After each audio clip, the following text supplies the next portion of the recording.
Halo pemirsa setia, selamat datang di podcast kami, podcast yang membahas hidup sehat. Bersama saya, Arif. Dan saya, Sita.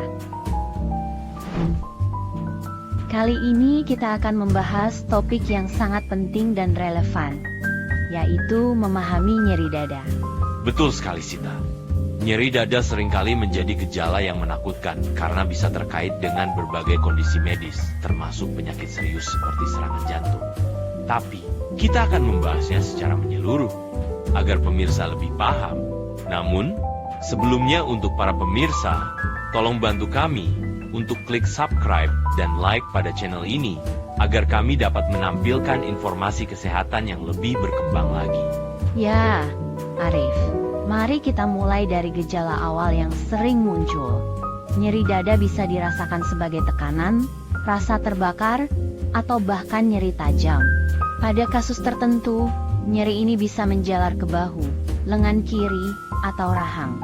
Gejala lain yang mungkin menyertai adalah sesak napas, mual, pusing, atau berkeringat berlebihan. Tapi, penting untuk diingat bahwa tidak semua nyeri dada itu terkait dengan jantung. Ada juga yang disebabkan oleh masalah otot, paru-paru, atau gangguan pencernaan. Tepat sekali. Nah, Arif, kira-kira apa saja faktor risiko yang membuat seseorang lebih rentan mengalami nyeri dada? Faktor risikonya cukup banyak, Sita. Mulai dari gaya hidup seperti merokok, pola makan tidak sehat, kurang aktivitas fisik, hingga stres berlebihan. Selain itu, ada juga faktor medis seperti tekanan darah tinggi, diabetes, kolesterol tinggi, dan riwayat keluarga dengan penyakit jantung. Jangan lupa usia dan jenis kelamin juga berperan. Pria di atas 45 tahun dan wanita di atas 55 tahun cenderung lebih berisiko. Betul, dampaknya pun tidak main-main, Sita. Kalau dibiarkan, nyeri dada yang berhubungan dengan jantung bisa berujung pada serangan jantung atau bahkan gagal jantung. Sementara, kondisi non-jantung seperti GERD atau pneumotoraks juga bisa berbahaya kalau tidak ditangani. Untuk memberi gambaran lebih jelas, mari kita bahas sebuah contoh kasus. Misalnya, ada seorang pria bernama Budi, usia 50 tahun, yang sering merasakan nyeri dada setelah makan berat. Awalnya dia mengira ini hanya masalah pencernaan. Tapi setelah diperiksa, ternyata dia memiliki masalah jantung. Kasus lain, seorang wanita bernama Ratna, usia 40 tahun, mengalami nyeri dada setelah olahraga intens. Dia mengabaikannya karena merasa masih muda dan sehat. Namun, setelah diperiksa, ditemukan bahwa dia memiliki kolesterol tinggi yang memengaruhi kesehatan pembuluh darahnya.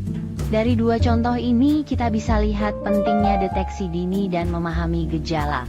Sekarang mari kita bahas bagaimana cara mencegah dan mengatasinya. Untuk pencegahan, yang pertama tentu pola hidup sehat. Jaga pola makan dengan mengurangi makanan berlemak dan memperbanyak buah serta sayur. Jangan lupa olahraga rutin, minimal 30 menit sehari. Selain itu, kelola stres dengan baik. Coba lakukan meditasi, yoga, atau kegiatan yang kamu sukai. Hindari merokok dan konsumsi alkohol berlebihan. Kalau ada faktor risiko seperti diabetes atau hipertensi, pastikan kondisinya terkendali dengan baik. Jika sudah mengalami nyeri dada, langkah pertama adalah tidak panik. Cobalah untuk duduk atau berbaring dengan tenang. Jika nyerinya berlangsung lebih dari 5 menit atau disertai gejala lain seperti sesak napas, segera cari bantuan medis. Nah, Arif, bagaimana jika nyeri dada disertai dengan napas yang terengah-engah atau sulit bernapas? Apa yang sebaiknya dilakukan? Jika nyeri dada disertai napas terengah-engah, itu bisa menjadi tanda kondisi serius seperti emboli paru, serangan jantung, atau bahkan gagal jantung akut. Jangan tunda-tunda, segera hubungi layanan darurat atau pergi ke rumah sakit. Kondisi ini memerlukan pemeriksaan dan penanganan cepat dari tim medis. Setuju. Saya teringat cerita Pak Ahmad, salah satu pemirsa kita. Beberapa bulan lalu, beliau mengalami nyeri dada hebat yang disertai sesak napas setelah berjalan jauh. Awalnya, Beliau mengira hanya kelelahan biasa.